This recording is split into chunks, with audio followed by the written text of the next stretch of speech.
Hey friends, welcome to day 24 of Inktober 2018. How are you all doing? This is the final week that we have for Inktober, so I'm gonna check in. I have to check in.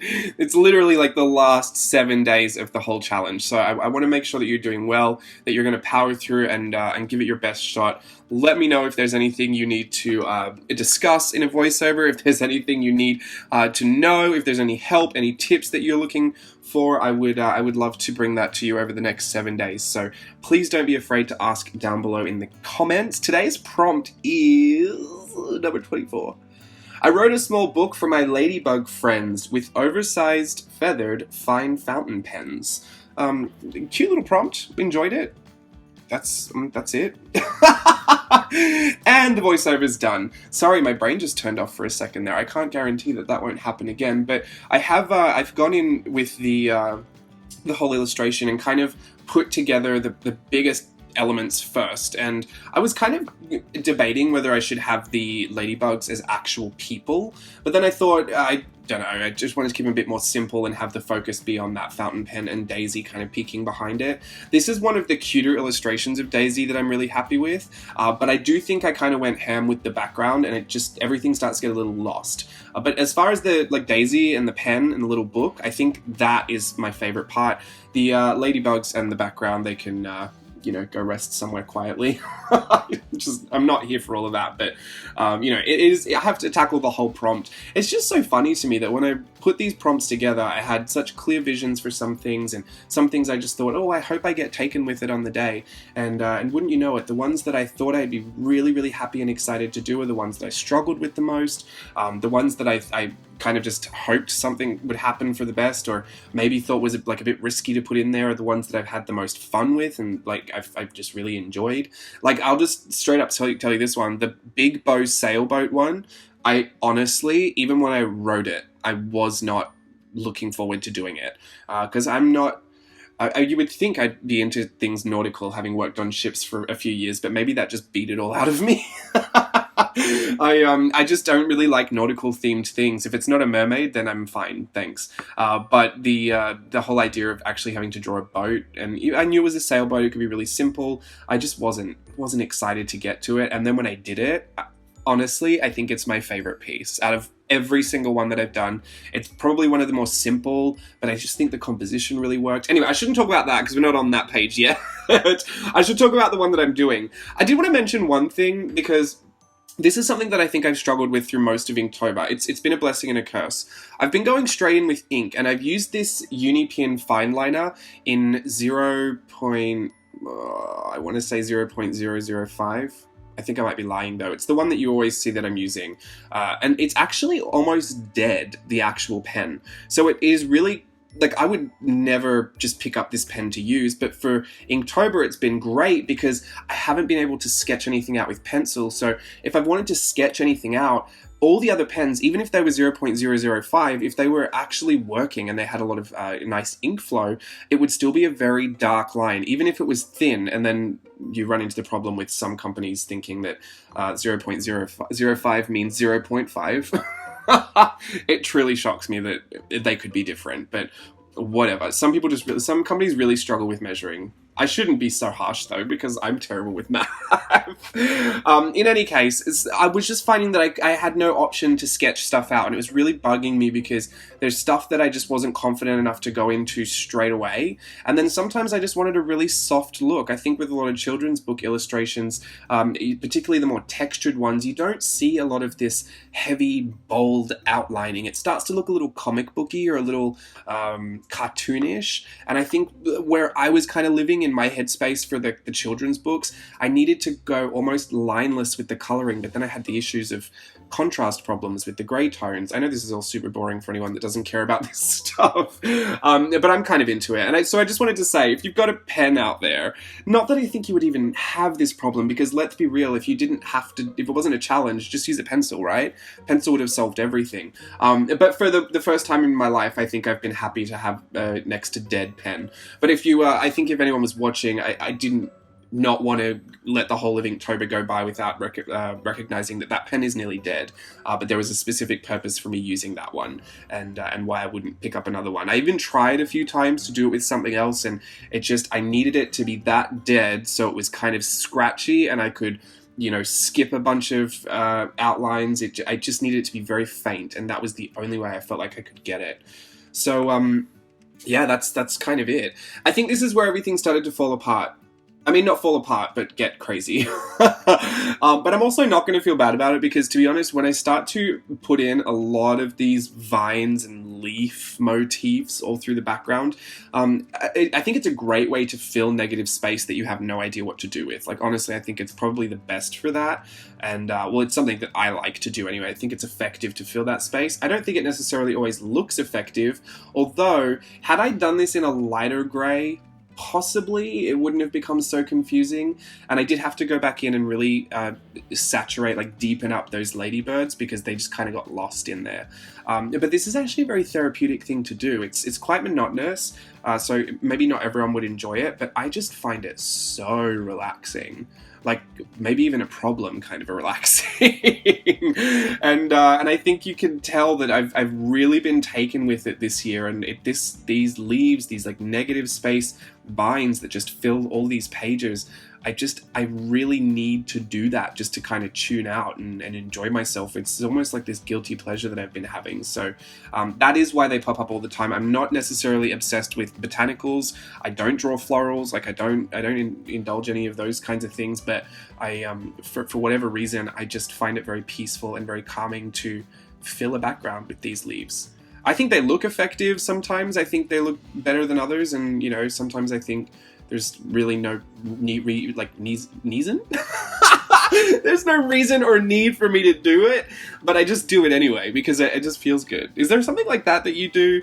Like, I used to do that, I guess, when I was a kid, and I would just scribble circles. Like, I just really enjoyed pushing crayons or pencils or markers around. Not so much markers because they would peel up the paper, but definitely crayons and pencils because once that wax resist was on there, I feel like you could just go faster and faster with the crayon or the pencil, and it just, I don't know, it was satisfying to me.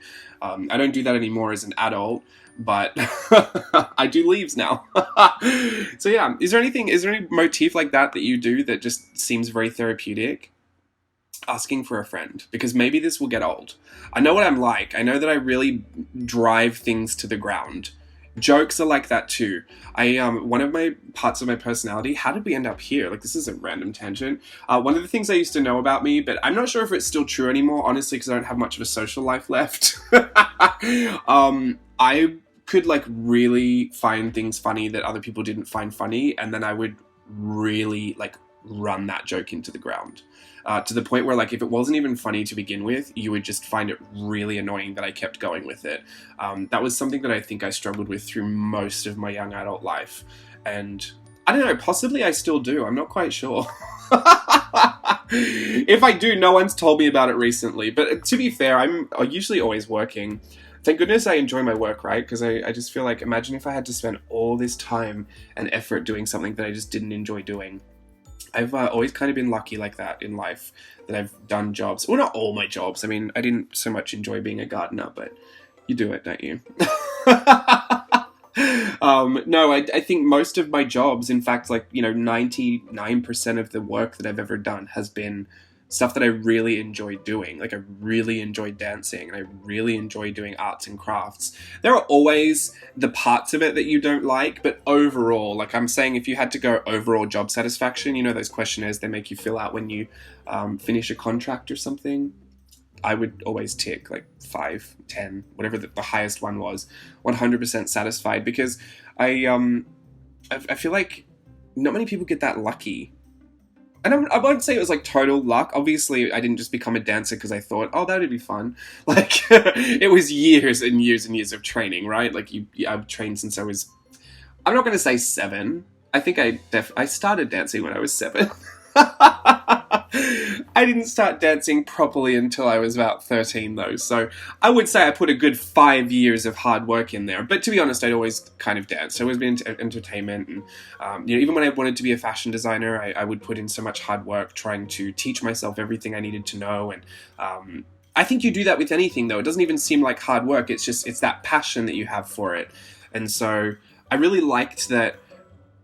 I guess I'm going to look for like a silver lining now, because I struggle sometimes talking about different career things, because I do miss being a dancer. Like, I miss it a lot, and I miss it all the time. I'm not the kind of person that needs to like wake up and, stand at a ballet bar and do some of that. I don't like breathe dance. Like, I don't need to dance so that I don't die. You know what I mean? Like, it's just something that I really love to do. I love to perform. I love to be in a costume. I just love to be like, the ultramost plus like that. Love the fantasy, the lights, the glitz, the glamour.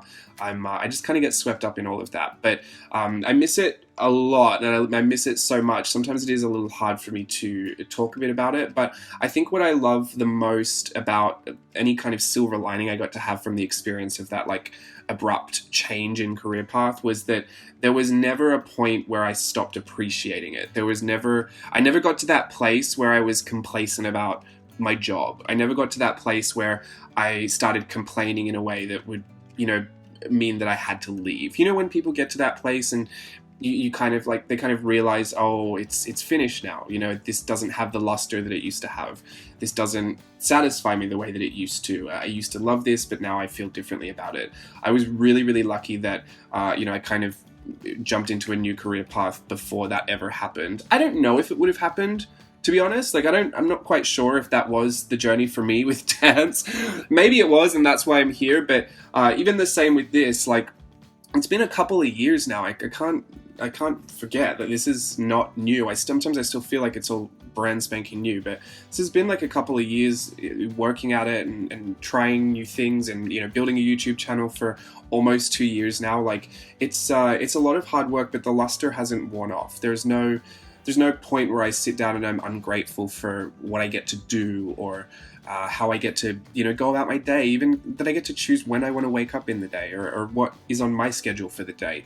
That's such a privilege. So I don't even know how I got on that tangent, but I guess thank you seems in order, because honestly, this is one of the jobs that I do need you for. I didn't need anyone else but me and my hard work and effort to become a dancer. I guess a casting director, I needed that, but this whole kind of mixed media arts and crafts, and being online, and being just like a kind of a content creator, but also just like an artist. This is a really interesting time to do that, because we get to take so much like personal stake in what we do and how we grow.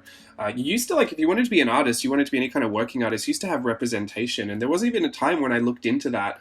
It's funny that I'm drawing a children's book as I say that, because I wanted to have a representation, because I thought if I ever was to become an artist that I would make money illustrating children's books. I thought I could hopefully develop a style that they liked, and I would just kind of churn out these books so that I could make money to live, and then on the side I would do whatever project I wanted to do. This was a weird pipe dream that I had like a bunch of years ago, not like super long ago, but as a friend was telling me when I was starting up all this creative business, and they said that children's book illustration was something that I might enjoy, but also that I realized that a lot of children's book illustration was going digital, and I didn't want any part of that. So like, I didn't even want to have to scan the pieces, so I left all of that back in the day.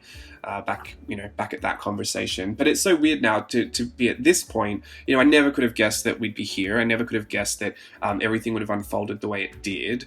But even through all of that, even through all of like the scary moments, even through all of the the growing pains, even through all the like big successes and the triumphs I feel like I've had, like it all still remains exciting, and it all still makes me feel really like energized to see what's next. But I also get like the really great privilege to enjoy what's happening right now. Like, I'm not looking for bigger and better and what's coming next, and I really do just get to sit down and say, wow, I had a great day today. Like, that's great. I had a great month. You know what I mean?